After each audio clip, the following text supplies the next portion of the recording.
안녕하세요 여러분. 디니 여러분한테 어디가 아파요? 소래 베니아가 나들래 소래 미고니고 에피리네 두두 사정리리고 빼빼비도 마피바래. 살라이자야 시작할게요. 어디가 아파요? 어디가 아파요? 베니아가 나들래.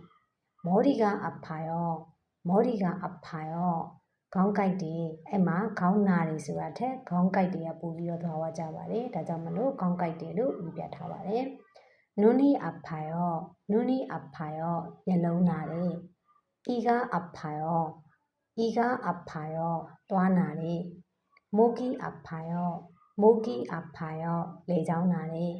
ဖာရီအဖာယောဖာရီအဖာယောလက်မောင်းနာတယ်ဆုံးနီအဖာယောဆုံးနီအဖာယောလက်နာတယ်ဘေကအဖာယောဘေကအဖာယောဘိုက်နာတယ်မူရုဖီအဖာယောမူရုဖီအဖာယောဒူးနာတယ်ဒါရီကအဖာယောဒါရီကအဖာယောခြေထောက်နာတယ်မောင်မီအဖာယောမောင်မီအဖာယော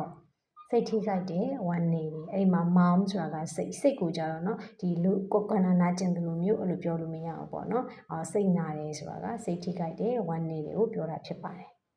နေတာဆိုရင်အစနေတစ်ခါပြန်ဖတ်ပြပါမယ်어디가 아파요 머리가 아파요 눈이 아파요 이가 아파요 목이 아파요 팔이 아파요 손이 아파요 배가 아파요 무릎이 아파요 다리가 아파요 마음이 아파요 얘들아 선생님 세미메 말에 꼽혀지는 사정리를 레벨 것만만 만나보려 야바래 나도 영상만 변리바매 안녕